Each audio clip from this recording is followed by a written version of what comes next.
ಕುಲಭೂಷಣ್ ಜಾಧವ್ಗೆ ಗಲ್ಲು ಶಿಕ್ಷೆ ವಿಧಿಸಿರುವ ಪ್ರಕರಣಕ್ಕೆ ಸಂಬಂಧಪಟ್ಟಂತೆ ಅಂತಾರಾಷ್ಟ್ರೀಯ ನ್ಯಾಯಾಲಯದಲ್ಲಿ ಪ್ರಕರಣದ ವಿಚಾರಣೆ ಈಗ ನಡೀತಾ ಇದೆ. ಹೇಗ್ನಲ್ಲಿರುವಂತಹ ಅಂತಾರಾಷ್ಟ್ರೀಯ ಕೋರ್ಟ್ನಲ್ಲಿ ವಿಚಾರಣೆ ನಡೀತಾ ಇರೋದು. ಜಾಧವ್ ಭಾರತೀಯ ನೌಕಾಪಡೆಯ ಮಾಜಿ ಅಧಿಕಾರಿಯಾಗಿದ್ದಾರೆ. ಪಾಕ್ನಲ್ಲಿ ಕುಲಭೂಷಣ್ ಜಾಧವ್ಗೆ ಗಲ್ಲು ಶಿಕ್ಷೆಯನ್ನು ವಿಧಿಸಲಾಗಿತ್ತು. ಇದನ್ನು ಪ್ರಶ್ನಿಸಿ ಭಾರತ ಸರ್ಕಾರ ಅಂತಾರಾಷ್ಟ್ರೀಯ ನ್ಯಾಯಾಲಯದ ಮೊರೆ ಹೋಗಿತ್ತು. ಈಗ ಅಲ್ಲಿ ವಿಚಾರಣೆ ನಡೀತಾ ಇದೆ. ಇನ್ನು ಭಾರತದ ಪರ ಹರೀಶ್ ಸಾಳ್ವೆ ನೇತೃತ್ವದ ತಂಡದಿಂದ ವಾದವನ್ನ ಮಂಡಿಸಲಾಗ್ತಾ ಇದೆ.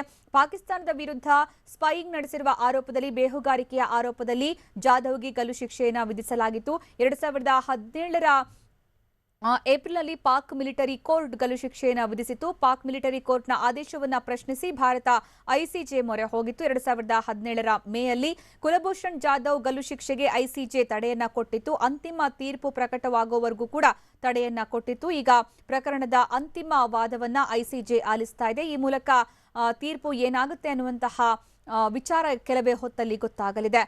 ಇನ್ನು ಭಾರತದ ಪರ ಈಗ ಸ್ಟ್ರಾಂಗ್ ಆಗಿ ವಾದವನ್ನ ಮಂಡನೆ ಮಾಡಲಾಗ್ತಾ ಇದೆ. ಕುಲಭೂಷಣ್ ಜಾಧವ್ ಪಾಕಿಸ್ತಾನದ ಬೇಹುಗಾರಿಕೆ ನಡೆಸ್ತಾ ಇರಲಿಲ್ಲ, ತಮ್ಮ ಪಾಡಿಗೆ ತಾವು ವ್ಯಾಪಾರ ನಡೆಸ್ತಾ ಇದ್ರು. ಅಮಾಯಕರನ್ನ ತೆಗೆದುಕೊಂಡು ಹೋಗಿ ಪಾಕಿಸ್ತಾನ ಸರ್ಕಾರ ಸಾಕಷ್ಟು ನಿಯಮಗಳನ್ನ ಗಾಳಿಗೆ ತೂರಿ ಈ ರೀತಿ ಕುಲಭೂಷಣ್ ಜಾಧವ್ಗೆ ಗಲ್ಲು ಶಿಕ್ಷೆಯನ್ನು ವಿಧಿಸಿರೋದು ಅನ್ನುವಂಥದ್ದು ಭಾರತದ ವಾದವಾಗಿದೆ. ಒಂದು ಭಾರತ ಹೇಳೋ ಪ್ರಕಾರ ಇರಾನ್ನಲ್ಲಿ ಕುಲಭೂಷಣ್ ಜಾಧವ್ ವ್ಯಾಪಾರ ವಹಿವಾಟು ನಡೆಸ್ತಾ ಇದ್ರು. ಈ ಸಂದರ್ಭದಲ್ಲಿ ಅವರನ್ನ ಕಿಡ್ನಾಪ್ ಮಾಡಲಾಗಿದೆ. ಪಾಕಿಸ್ತಾನ ಕಿಡ್ನಾಪ್ ಮಾಡಿ ಈ ರೀತಿಯ ಆರೋಪಗಳನ್ನ ಹೊರಿಸಿ ಅಂತಾರಾಷ್ಟ್ರೀಯ ನಿಯಮಗಳನ್ನೆಲ್ಲ ಗಾಳಿಗೆ ತೂರಿ, ಅಂದ್ರೆ ಒಂದು ದೇಶದ ವ್ಯಕ್ತಿಯನ್ನ ಇನ್ನೊಂದು ದೇಶ ಬಂಧಿಸಬೇಕು ಅಂತಂದ್ರೆ ತಕ್ಷಣ ಆ ದೇಶಕ್ಕೆ ಮಾಹಿತಿಯನ್ನು ಕೊಡಬೇಕಾಗುತ್ತೆ. ಆದರೆ ಭಾರತಕ್ಕೆ ಯಾವುದೇ ರೀತಿಯ ಮಾಹಿತಿಯನ್ನು ಕೊಡದೆ ಕುಲಭೂಷಣ್ ಜಾಧವನ್ನ ಬಂಧನದಲ್ಲಿ ಇರಿಸಿ ಒಂದು ರೀತಿಯಲ್ಲಿ ಹಿಂಸಾತ್ಮಕವಾಗಿ ನಡೆಸಿಕೊಳ್ಳಲಾಗಿದೆ ಅನ್ನುವಂಥದ್ದು.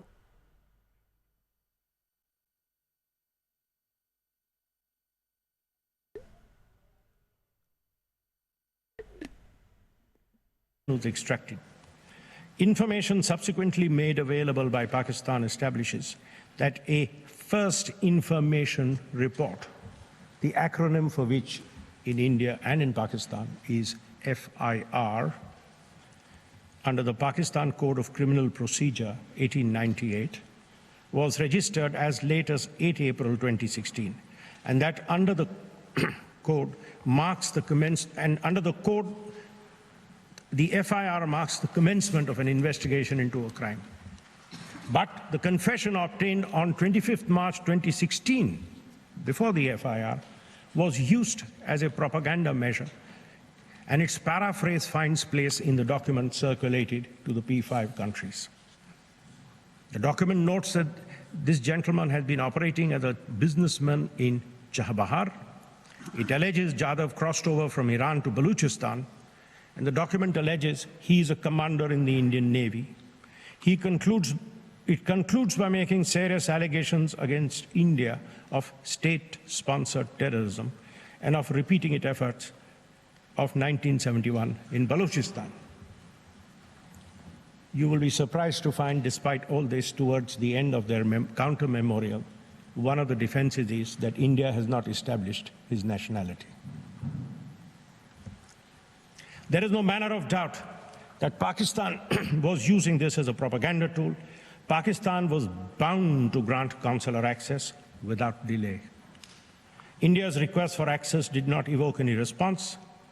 In para 9 of its memorial, India asserts that Pakistan's conduct suggests that even Jadhav was not informed of his right to consular access. And this is not contradicted in the counter-memorial. On 30th March 16, India reminded Pakistan of its request for consular access and received no reply to its communication. 13 reminders were sent by India on various dates, and I will deal with them in my narrative.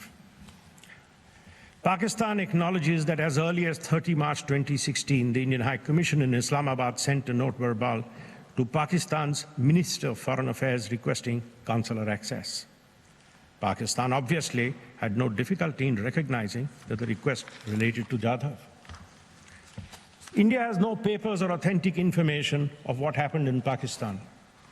The information in public domain in relation to Jadhav's alleged arrest and trial was first found in the statement of Mr. Sartaj Aziz made on 14th April 2017. The public announcement by the advisor to the Prime Minister sets out the steps that led to Jadhav's conviction and the award of a death sentence. Assuming them to be correct, my narrative will set out the course of events which followed. 8th April 2016, as I said, an FIR was allegedly registered. On 15th April 2016, Pakistan notified envoys of the members of the Arab League and of the Association of the Southeast Asian Nations, the ASEAN, who were, quote-unquote, briefed. After the registration of the FIR, Jadhav was supposedly interrogated on 2nd May 2016 and again on 22nd May 2016. India sent a reminder, the first reminder for consular access on 6th May. The second reminder was sent on 10th June, the third reminder on 11th July. Proceedings appear to have continued in the meanwhile in Pakistan, and on 12th July, a joint investigation team, unquote, was allegedly constituted. The steps taken by this so-called joint investigation team, including any further interrogation of Jadhav, is not known. The press statement states that a, quote, confessional statement, unquote, was recorded under what is Section 164 of the Pakistan Code of Criminal Procedure. In the meanwhile, India continued to remind Pakistan of its request for consular access and sent a fourth reminder on 26 July and a fifth reminder on 22nd August 2016. On 6 September 2016, it appears that a supplementary FIR was registered. Purportedly basing itself on the alleged confessional statement, the supplementary FIR named high functionaries in India, along with other persons, connected to smuggling syndicates on the allegation that these were Jadhav's, quote, handlers, organization, person, accomplices, and facilitators. On 21st September 2016, it appears that the first hearing of the Field General Court Martial was held. On 24th September, the summary of evidence was recorded. India sent Pakistan a sixth reminder for consular access on 3rd November 2016. Even this received no reply.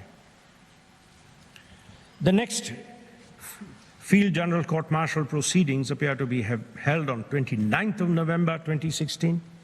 On 19th December 2016, India sent a seventh reminder to Pakistan for consular access. But there was again no response. On 2nd January 2017, the advisor to the Prime Minister, Mr. Sartaj Aziz, wrote to the Secretary General of the United Nations, stating that the law enforcement agencies had apprehended an agent of Indian intelligence and that Jadhav had made a confessional statement admitting his involvement in, quote, activities aimed at destabilizing Pakistan, unquote. It went on to add that the arrest of Kulbhushan Jadhav in his confessional statement has vindicated Pakistan's long-standing position that India is involved in activities at destabilizing Pakistan, unquote. It invited the United Nations and its bodies to, open quote, play their role in restraining India from these activities, unquote. On 23rd January 17, Pakistan sent a note verbal without seeking assistance in what they call the investigation of a case registered in the FIRs 6 of 2016 of 8th April and 22 of 2016 of 6 September in police station CTD Balochistan against Indian national. The letter of assistance that was attached stated that during the process of investigation and interrogation, Jadhav had revealed the name of his so-called handlers, and it sought India's assistance in obtaining statements of high functionaries and other named officials of the Indian Naval Service. Surprisingly, it also sought assistance in obtaining the evidence of Jadhav's wife. It sought assistance in coercive steps, such as searching Jadhav's house, a certified record of his cell phone for the last 10 years, and certified copies of his bank accounts in his and his family's name. It attached a number of documents such as the first information reports, etc. On 3rd February, India, by its note verbal, reminded Pakistan for the 8th time of its request to provide immediate consular access. It expressed concern over the continued denial of consular access and about Jadhav's treatment in Pakistan custody. We said especially about his coerced purported confession and the circumstances of his presence in Pakistan, which remain unexplained. It appears that the trial was concluded on 12th February 2017. India sent a 9th reminder on 3rd March 2017 for consular access. On 21st March 2017, Pakistan replied to the communication of 3rd March, stating that the case for consular access to Indian national Kulbhushan Jadhav shall be considered in the light of India side's response to Pakistan's request for assistance in investigation process and early dispensation of justice. The court would have noticed that the trial already had concluded on 12th February 2017. On 31st March 2017, India replied to Pakistan's communication of 21st March 2017, pointing out that consular access would be an essential prerequisite to verify the facts and understand the circumstances of Jadhav's presence in Pakistan, and for the 10th time requested immediate consular access. A press release was issued by the Inter-Services Public Relations Pakistan on 10th April 2017, which announced that Jadhav had been tried by the FGCM under the Pakistan Army Act and awarded the death sentence.